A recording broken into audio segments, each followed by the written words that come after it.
A very good evening to all of you. And first of all, let me congratulate ITI for building one of the world-class data centers. I think Mr. Piyush has explained. And it's music to our ears when we hear so many good things about how a public sector company can transform itself into a world-class data center infrastructure company. There's a term in the industry called CORD, C-O-R-D. It's coined by One Network Foundation, ONF. The term just defines central office re-architected as data center. That's industry term. I think there is a huge meaning and purpose of the term because the central office as we know of, the class 5, the class 4 switches and the telecom infrastructure is soon becoming re-architected as data centers. As we move into from 2G to 3G to 4G to 5G, we see that happening and we'll reach a place where without data center, the telecom infrastructure just cannot function. I think we are reaching very soon, we are reaching that particular situation now. Having said that, I think I'm really honored to be here and to participate and also to be part of this great institution, a great infrastructure which is being built here along with our partner Inspira Systems. I think we built some of the world-class infrastructure here along with our other partners sitting here. So I want to give a few passing comments on what really is happening in the data center industry. Because data center is known for many, ever since the digitization has started maybe a decade ago, we know that data center is in various forms and shape been shaping the companies. And we also have seen that in today's business world, most of the business, or in fact even 100% of the business is dependent on data center. You take the BFSI, the new e-retailers or any other industry you pick up, you will see that data center is one of the cornerstones and the most important fact of the network. We know that what happens if a data center go down. The banking system will come to its the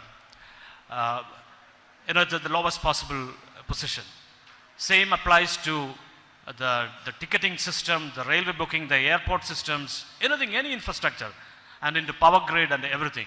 So it is a very important utility. I want to call it like a utility in the industry.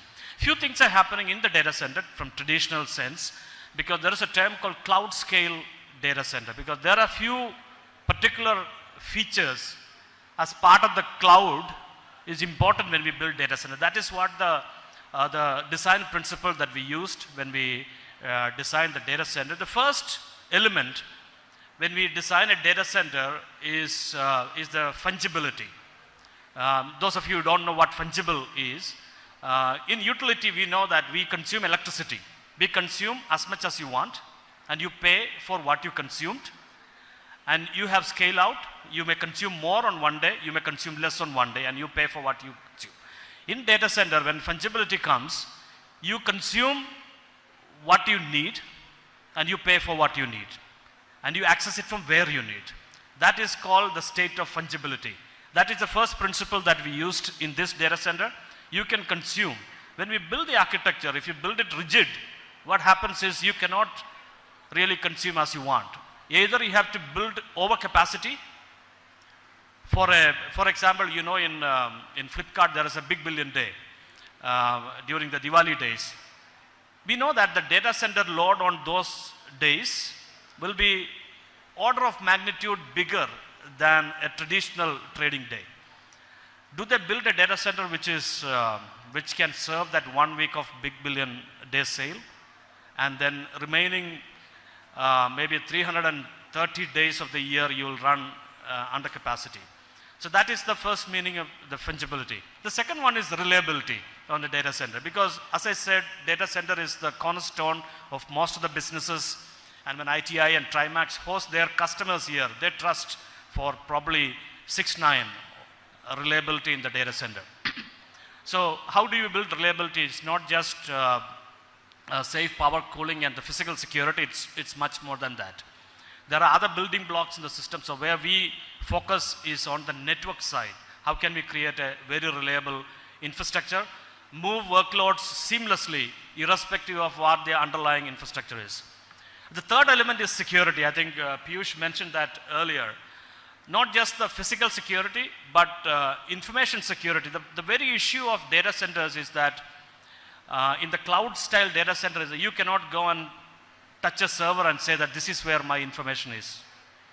So that means there is no perimeters, no boundary that you can really craft. So therefore, your security has to flow in a virtual environment.